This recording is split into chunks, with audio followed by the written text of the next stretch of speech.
नमस्कार दोस्तों, स्वागत करता हूँ इस फैक्टिबल यूट्यूब चैनल पे। और आज की वीडियो में हम बात करेंगे कि इस कोरोना काल में जो 3 मेन परीक्षाएं हुई थी, मेन, नीट और जेईई एडवांस, क्या इन तीनों परीक्षाओं पर कोरोना का कुछ असर पड़ेगा या सेम पिछले साल की तरह कुछ अप डाउन के साथ हमें कॉलेजेस मिल जाएंगे। वीडियो में आगे बढ़ने से पहले मैं आप सभी से रिक्वेस्ट करना चाहूंगा कि इस चैनल को जरूर सब्सक्राइब करें और बेल आइकन को प्रेस करें ताकि आने वाली सारी वीडियोस के सबसे पहले नोटिफिकेशन आपको मिले। जैसे कि वीडियो की स्टार्टिंग में हमने बताया था कि क्या आने वाले इन 3 एग्जाम्स में जो एग्जाम्स हो चुके हैं, इन पे कोरोना का क्या प्रभाव पड़ा। तो जैसा कि मुझे लगता है कि कोरोना ने इस साल बच्चों के रिजल्ट पे इसमें बहुत ज्यादा इम्पैक्ट डाला है। तो फर्स्ट रीजन मैं इसका देना चाहूंगा, क्या नाम है, जो कोचिंग इंडस्ट्रीज का जल्दी बंद हो जाना। फरवरी के एंड तक आते आते सारी कोचिंग यूनिवर्सिटी ने अपनी कोचिंग, जो ऑफलाइन कोचिंग थी, वो सारी बंद कर चुकी थी। और जो बच्चे थे अपने अपने घर के लिए माइग्रेट हो चुके थे, वापिस आने के लिए निकल चुके थे। ज्यादातर देखा जाए कि पूरा मार्च और उनका पूरा अप्रैल जो है सिर्फ सेल्फ स्टडी में गया। जो बच्चों की लास्ट की प्रिपरेशन होती है शार्पनेस के लिए, जैसे रिविजन वीडियोस होती हैं या फिर ऑफलाइन जो पढ़ाया जाता है, टेस्ट पेपर का डिस्कशन, या एंड टाइम में जो भी रिवीजन के लिए बच्चों को हेल्प किया जाता है, वो सब कोचिंग के थ्रू इस साल बच्चों को नहीं मिल पाया। मुझे लगता है कि जो लास्ट टाइम बच्चों की प्रिपरेशन में जो बूस्ट मिलता है ना, वो इस साल मेरे ख्याल से बच्चों को नहीं मिल पाया है। इस वजह से काफी बच्चों की, जो बच्चे टोटली डिपेंडेंट थे कि हम लोग अपने जेईई में अप्रैल को टारगेट करके कि अच्छा कर पाएंगे, जनवरी उनका किसी रीजन की वजह से नहीं गया, तो मुझे लगता है कि कहीं ना कहीं उन बच्चों को डिसअपॉइंटमेंट फील करनी पड़ी होगी और उनका रिजल्ट कहीं ना कहीं इफेक्ट हुआ होगा। सेकंड मेरा पॉइंट है कि टू मच कॉम्पिटिशन। जैसा कि देखा है, ये एग्जाम्स 3 बार पोस्टपोन्ड हुए हैं। जुलाई से फर्दर हुए, अप्रैल से फर्दर हुए जुलाई में, जुलाई से फर्दर हुए सितंबर में।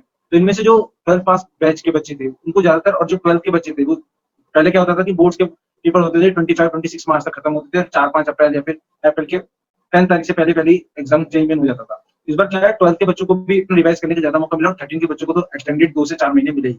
इस वजह से क्या हुआ, हर बच्चे की प्रिपरेशन में 10 से 20% अप हो गया। इसकी वजह से क्या हुआ ना, कि हर बच्चे के 10 से 20% मार्क्स भी बढ़े। और रिलेटिवली मुझे लगता है जो जनवरी का जो पेपर था ना, जेईई में 2020 का, वो रिलेटिवली हार्ड था अप्रैल या सितंबर के पेपर में। इस वजह से बच्चों के मार्क्स तो बढ़े और पेपर भी इजी था। इस वजह से जो कट ऑफ थी वो ज्यादा हाई चली गई और परसेंटाइल जो बच्चों के मार्क्स के हिसाब से वो लो आ चुका। तो गाइस, मेरा थर्ड पॉइंट है कि क्या नॉर्मलाइजेशन इस बार सही हुआ, कोविड की वजह से सही हुआ कि नहीं। तो जैसा कि हम लोग जानते हैं कि इस साल 8 लाख एस्पिरेंट्स से 8 lakh something, about 9 lakh aspirants से, जिसमें से 2 लाख कुछ बच्चों ने पेपर नहीं दिए। तो इस वजह से बच्चे कुछ सोच रहे थे, क्या नाम है, कि हमारे मार्क्स पे परसेंटाइल बढ़ जाएगी, पर ऐसा देखने को नहीं मिला, बल्कि जो उनकी एक्सपेक्टेड परसेंटाइल थी वो और कम हो चुकी है। ऐसा होने के बहुत सारे रीजन है कि उनकी शिफ्ट में जो टॉपर बच्चे हैं या अच्छे पढ़ने वालों की संख्या होगी वो ज्यादा होगी। वैसे भी एनटीए हर साल जो अपना डिस्ट्रीब्यूशन करता है बच्चों का, उस पर ऐसा कोई क्राइटेरिया नहीं होता, क्या नाम है, कि बच्चों को डिवाइड कर सके कि इक्वल नंबर ऑफ, या अच्छे स्टूडेंट्स जो होते हैं वो इक्वली बांट सके हर शिफ्ट में। और ना उन पे कोई ऐसा तरीका होता है या ऐसा कोई अच्छा पैटर्न होता है जिसमें हर पेपर को इक्वली डिस्ट्रीब्यूट किया जाए। मतलब किसी में केमिस्ट्री इजी है तो किसी में फिजिक्स टफ है तो किसी में मैथ्स इजी है। ऐसे में जिसकी बच्चे की मैथ्स अच्छी है या फिर किसी बच्चे की केमिस्ट्री अच्छी है और उसके टफ या आसान पेपर उसी में आ जाए, तो उसका जो पेपर होता है कहीं ना कहीं इफेक्ट पड़ जाता है। तो ये सबसे बड़ा पॉइंट था मेरा, नॉर्मलाइजेशन क्या इस बार सही हुआ कि नहीं। तो जो बच्चे सोच रहे थे, क्या नाम है, उनकी परसेंटाइल कम बच्चे अपीयर होने की वजह से ज्यादा आएगी और उनकी परसेंटाइल एक्सपेक्टेड से और कम आएगी। इस वीडियो के सबसे आखिरी पॉइंट और सबसे अहम पॉइंट पर हम आए हैं कि क्या सोशल मीडिया, क्या ऑल इंडिया पेरेंट एसोसिएशन या और जितने भी ऑर्गेनाइजेशन थे जो इस पूरे एग्जाम्स को पोस्टपोन कराने में लग चुके थे, इन्होंने कितना बड़ा रोल प्ले किया एग्जाम्स के रिजल्ट को अफेक्ट करने में।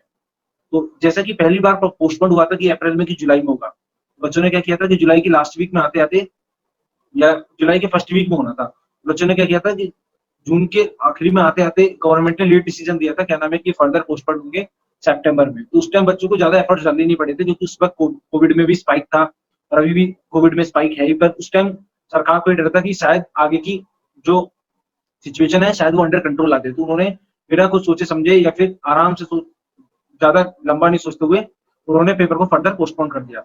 और जब जुलाई से फर्दर पोस्टपोन होकर सितंबर पे बात आई, बहुत सारे एक्टिविस्ट जो थे या फिर ऑल इंडिया पेरेंट एसोसिएशन के जो हेड थे या फिर जो लॉयर्स थे, उन्होंने अपने फायदे के लिए स्टूडेंट को बहुत बेवकूफ बनाया। उन्होंने बच्चों के दिमाग में फॉल्स होप डाली, क्या नाम है, कि आपका पेपर जब तक कोविड है जब तक तो होने से रहा, और बच्चों के, हाँ, हेल्थ प्रायोरिटी होनी चाहिए हर बच्चे के लिए, पर जो बच्चा अपने 2 साल से जिस चीज की तैयारी कर रहा है, मेरे ख्याल से उसकी वो भी प्रायोरिटी रही होगी। इस वजह से जो बच्चे थे जिनका बच्चों का जो मेजर इश्यूज था वो कोरोना नहीं था, बच्चों का रहता कि कोरोना का डर था, बस एक तरीके से बच्चों के दिमाग में। और ये जो सारे जो ऑर्गेनाइजेशन थे, जो सारे लॉयर थे, जो मीडिया था, जो बच्चों की मेन कंसर्न्स हैं, जो उनके सेंटर्स तक पहुंचने की जो प्रॉब्लम्स हैं या फिर उनको उनके घर में किसी को फाइनेंशियल दिक्कत है, इन सब प्रॉब्लम्स को देखने की बजाय मीडिया ने क्या कवर किया, मीडिया ने कवर किया कि इस पूरे पॉलिटिकल मुद्दा कैसे बनाया जाए। लास्ट तक आते आते तो सारी जो अपोजिशन पार्टीज थी वो भी एक साथ आ चुकी थी, वो भी कोर्ट्स गए थे, सुप्रीम कोर्ट तक ये मैटर चला गया। अब बताओ, इस देश के यूथ को अपनी बात करने के लिए सुप्रीम कोर्ट तक जाना पड़ रहा है। स्टूडेंट और सरकार के बीच में कोई ऐसा प्लेटफॉर्म नहीं बचा था ट्विटर के अलावा। ट्विटर पे रोज बच्चे हैशटैग ट्रेंड करा रहे थे 15 से 20 दिन की तरह, क्योंकि उनको भी नहीं पता था पेपर होगा कि नहीं। जो 1% बच्चे थे जो चाहते थे कि 1 या 2% बच्चे की हाँ पेपर हो जाए, टेंशन खत्म हो, आगे बढ़े, फर्दर जेईई एडवांस की तैयारी करें।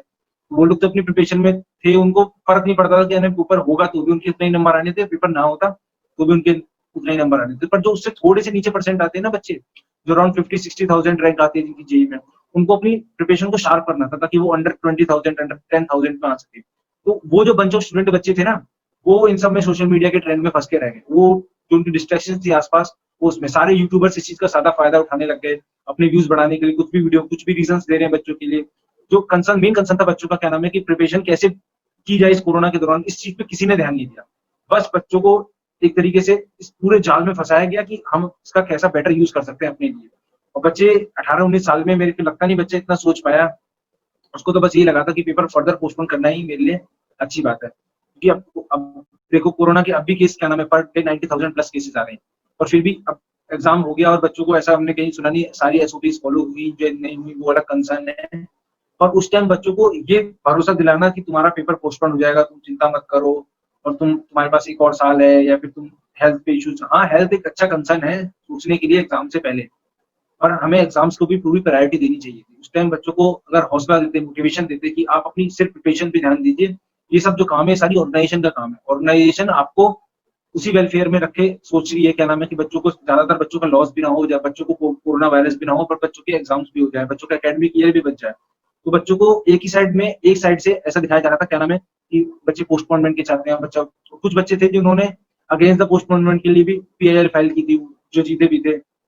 बहुत सारे यूट्यूबर्स हो गए, बहुत सारे बार एसोसिएशन हो गए, बार बेंच एसोसिएशन हो गए, और खासकर जो लास्ट में आते थे ह्यूमन राइट्स वाले, स्टूडेंट्स राइट्स वाले, ये लोग भी आके प्रोटेस्ट करने लग गए थे। इंडिया से बाहर तक के एक्टिविस्ट जो थे वो इस प्रोटेस्ट में पार्टिसिपेट कर रहे थे।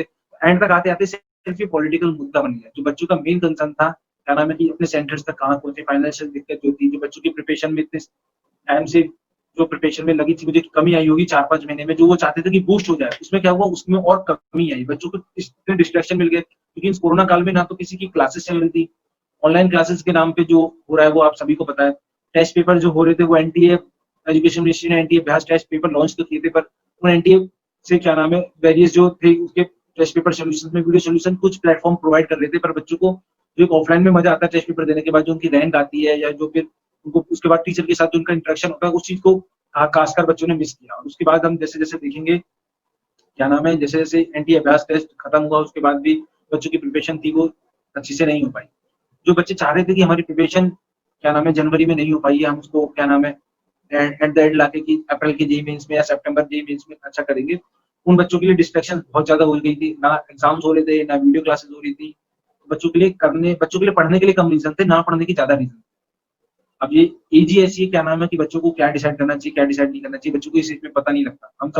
हम भी अब कॉलेज में हैं, हम खुद इस टाइम ऑनलाइन क्लास चलती है तो डिस्ट्रैक्शन बहुत होती है, क्या नाम है, और दूसरे बच्चे अलग टाइम में जाके कुछ भी करने लगते हैं, तो ऐसा कुछ नहीं है। अब तुम ये गवर्नमेंट एग्जाम की तैयारी कर रहे हो, या फिर किसी भी ऐसे प्रिपरेशन एग्जाम की तैयारी कर रहे हो जिसमें इतने सारे बच्चे अपियर कर रहे हैं, तो तुम्हें एक फोकस और हार्ड वर्क करना जरूरी होता है। तो मुझे लगता है कि लैक ऑफ डेडिकेशन बच्चों के में बहुत आया होगा, जिसकी वजह से जो ये सिस्टम था एक तरीके का, सिस्टम ने अपना फायदा तो उठाया। मीडिया ने इतनी लास्ट कवरेज क्यों करी?